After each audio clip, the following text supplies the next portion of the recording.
Okay. Okay, thank you. So I'm Giray. I'm Professor Mutlu's PhD student in my 5th year. Unfortunately, Professor Mutlu is not with us today because he's under the weather a little bit and he couldn't travel. So you have to bear with me. Okay, so today I'll talk about our proposal, understanding RowHammer and solving it. So let's talk about RowHammer a little bit. So the thing about RowHammer is that one can predictably induce bit flips in commodity DRAM chips. And when we look at the real DRAM chips on the market, 80% of them are tested to be vulnerable. And this is actually the first example of how a simple hardware failure mechanism can create a widespread system security vulnerability. So to understand this DRAM reliability more, it is important to invest on the infrastructures and do tests with real DRAM chips. And we are running a lot of DRAM reliability tests from different aspects. Today I'm going to focus on the RowHammer, and in particular this paper published in 2014. So this is the infrastructure that we used to characterize our DRAM chips for RowHammer vulnerability. And later on, we also open source this infrastructure. It's flexible and easy to use. It's being used by other groups in industry and research groups as well. And this is the paper that you can refer to. Okay, so this is a curious discovery because by using this RowHammer vulnerability, it's easy to predictably induce errors in most DRAM memory chips. And this is a simple hardware failure mechanism can create a widespread system security vulnerability because you actually violate the memory isolation when you do this. And now you see articles like forget software, now hackers are exploiting physics. Let's not forget about software, but it also means that physics are important. So unfortunately, my PowerPoint slides were not copied in the directory. It's just PDF, so I had an animation here, but I won't be able to share it. So basically what you do is, in DRAM, you store your data in array, and you access this array in a row granularity. So each one of these are rows here. And to access a row, you basically need to drive your word line with a high voltage and then with a low voltage to close it. And when you do this many times, you start seeing bit flips. So when you access the red one multiple times in a very short time period, you start seeing bit flips in physically adjacent nearby rows, in those victim rows, basically. And these rows are not allocated by the same process all the time, and they can contain operating system data or some other things, so you can mainly hack the whole system. So this is an important vulnerability, and when we look at the real DRAM chips in 2014, we saw that most of the DRAM chips from 3 main manufacturers are showing this vulnerability. And when you look at the manufacturing dates of these DRAM chips, until 2010, we don't see these errors, but starting from 2010, independent from manufacturer, actually, in many manufacturers, we see a lot of bit flips successfully induced. Okay, so in this 2014 paper, we also provide a small program which basically repetitively accesses 2 DRAM rows, X and Y, and by doing that, it induces bit flips, and you can actually use this program to hack these particular systems. And later on, Project Zero team at Google also invested on this, and they came up with an attack where they actually induce bit flips in page table entries of the operating system so that it gives you the read-write access to the whole memory, whole physical memory. So this is what RowHammer is, and I will briefly mention about the impacts of RowHammer after its discovery. So in the academia and in industry as well, we see a lot of attacks coming up since 2014. So you can now induce attacks using JavaScript codes. You can attack to mobile devices. You can use GPUs to attack systems using RowHammer. You can use RDMA requests, the network packets, to attack remote machines.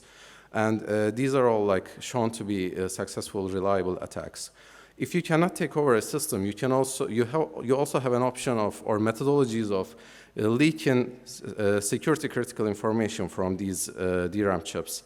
And two recent works, terminal brain damage and deep hammer, also show that when you have reasonably accurate DNM models, you can induce bit flips in your weights in such a way you can pinpoint the bit flip locations, and you can drastically reduce the accuracy of these applications from 90% to 10%, for example.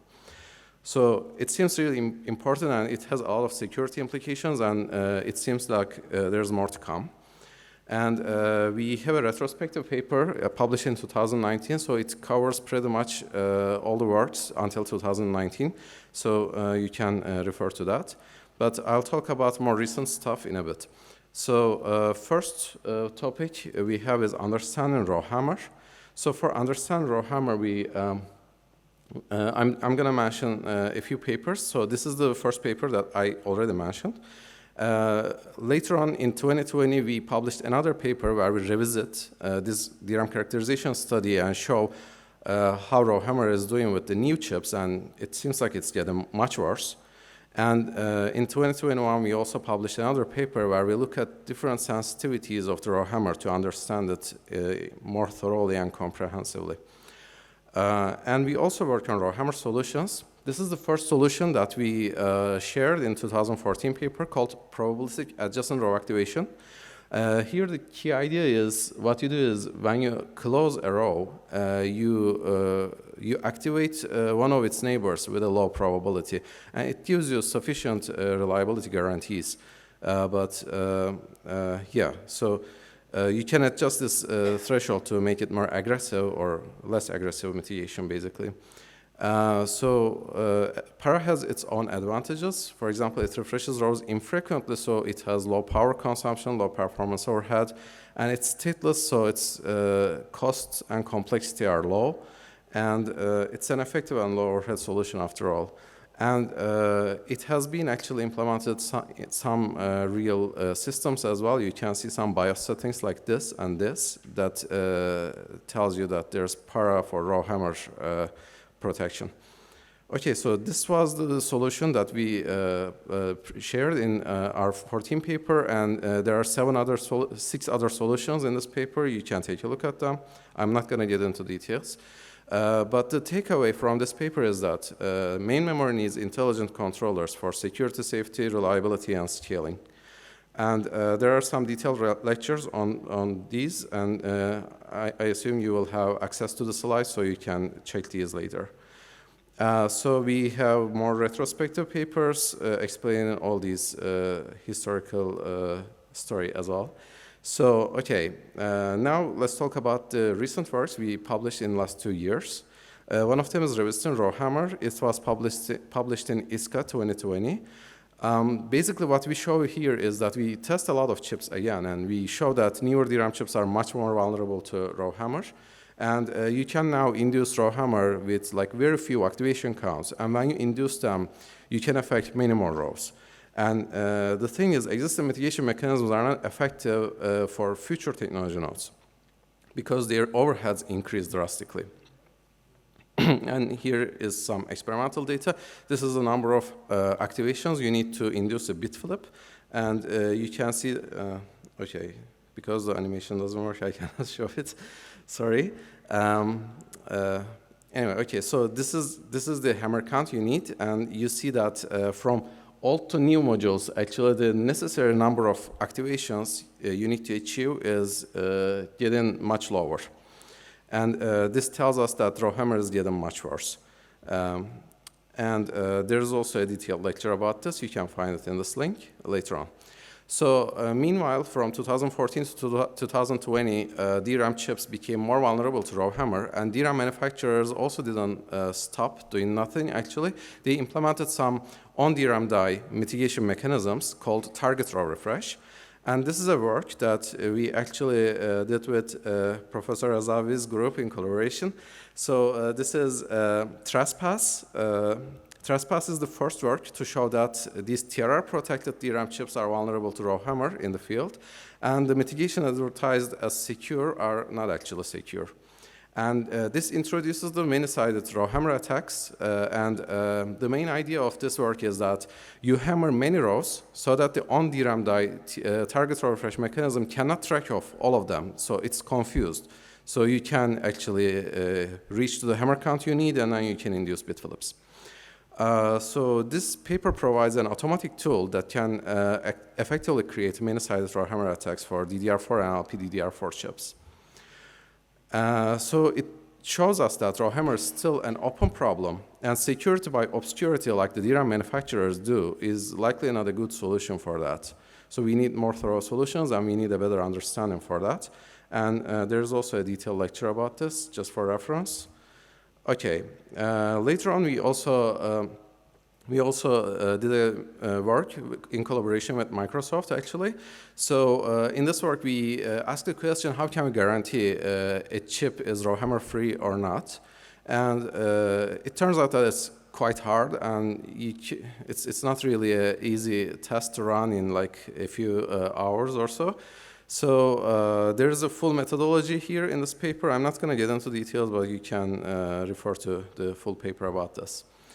Okay, so after these works, we also wanted to focus more on DRAM die RowHammer mitigation mechanisms, and we want to uncover the details that we didn't uncover in the previous work. And this work is published in last year's Micro in October. And we use this particular infrastructure here, which is an updated version of the infrastructure that I showed earlier.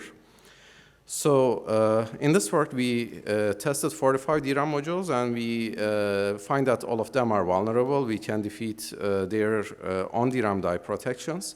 And within these modules, 99.9% of the rows are actually experiencing at least one RowHammer bit flip. So there's no significant amount of RowHammer safe rows as well.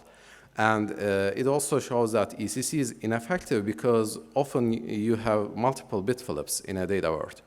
And there are a lot of details in the paper you can refer to later. So I'm just going to leave it like that. And this is the paper's full reference. And I'll talk about new RowHammer characteristics as well. So after this, meanwhile doing this, we also wanted to understand RowHammer more to find better solutions. And this is a work that looks at different dimensions of RowHammer. It's also published in Micro last year in October. So here in this work, we provide insights into three fundamental properties of RowHammer in the circuit level.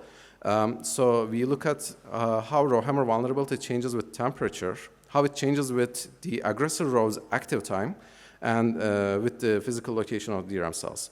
And we do this to find effective and efficient attacks and defenses. And I'll just mention these three key takeaways from this paper. So we can say that a RowHammer bit flip is more likely to occur in a bounded range of temperature. It's not like you increase the temperature and it gets more vulnerable. There's a bounded range of temperature that you're vulnerable to RowHammer.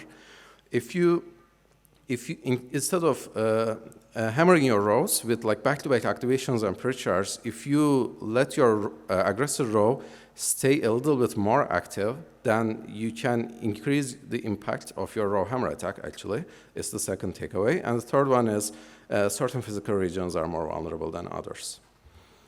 And this is the full paper again, and we also have some detailed lectures about them. I can refer to them, or we can talk about them after talk as well. So we don't actually just look at the characterizations and stuff, but we also work on new solutions as well. So this is a solution design space that we shared in our recent work last year in HPC 2021. So when you look at different solutions, all of them have their like trade-offs in terms of cost, power, performance, complexity, security guarantees, and there's a complex or wide design space over there, actually. So this is the paper that I mentioned, published in HPC 2021. And in this paper, we look at the scalability and compatibility issues of RowHammer defense mechanisms. And our goal here is to efficiently and scalably defend against RowHammer. The key part is to do this without the knowledge of or modifications to DRAM internals. This is a key limitation of like many memory controller-based RowHammer defense mechanisms, actually. So the key idea is to selectively throttle memory accesses that may cause RowHammer bit flips. And it turns out that this is not really a very naive approach, and it requires some smart decisions and, in the design, and it turns out that it can provide a good performance and area overhead compared to the other alternatives. So the main takeaway after all these works is that main memory needs intelligent controls for security, safety, reliability, and scaling. And it is also the thing that other groups think, I think, because we keep seeing a lot of papers in the recent top conferences. I'm just going to flash some of these slides. You can see like a lot of papers being published in top security venues, top architecture venues. Actually, 2 of them are from Professor Azavi's group in the security, upcoming security and privacy conference. There was a new mitigation mechanism just published like last week or a few weeks ago. And we also have 2 new defense mechanisms from other groups coming up in upcoming HPCA. And there are definitely more to come, and we want to invest on this, and we want to find more efficient and effective solutions and scalable solutions. So again, we believe that it's about intelligent controllers for security, safety, and reliability and scaling. And we think that because we believe that intelligent memory controllers can avoid many failures and enable better scaling. So at this point, I will talk about our proposal a little bit. Basically, I will just... sorry? We need to wrap up because it's 20 minutes. Oh, okay. So can I get like 2 minutes? Yeah. Okay. So, okay, I'll just flash these slides then. These are the research questions that we are targeting to answer. And we want to reverse engineer more the DRAM mitigation mechanisms implemented. We want to understand RowHammer's characteristics more. We want to look at the RowHammer access patterns that can defeat the existing mechanisms, and we want to find new RowHammer solutions. And okay. So here's a sneak peek of our upcoming paper. I'll just briefly mention this and then finish it. So here we look at how RowHammer changes with voltage, and we show that RowHammer vulnerability can be reduced via voltage scaling, and it will be published in upcoming DSM paper conference. These are the people who are working on RowHammer in our group, and we have some affiliated researchers as well. And we believe that RowHammer is critical for memory reliability, and bad news is it's getting worse, and good news are we have a lot more to do. And okay, I'll just skip these. Thank you very much for supporting us, and please check our newsletter for other news from our group. Thank you. Thank you very much, Giray, for the very in-depth description of what's going on with RowHammer. Do we have any questions?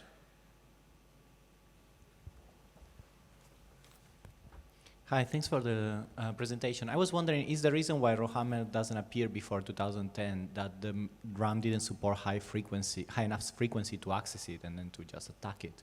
So it seems more like about the density.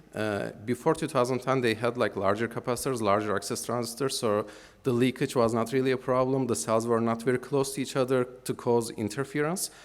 We believe that that's the main reason, but frequency could be playing another role. Thanks.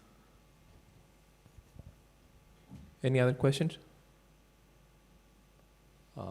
Okay, then in the interest of time, let's thank the speaker once more, and Okay. we can. Thank you very much.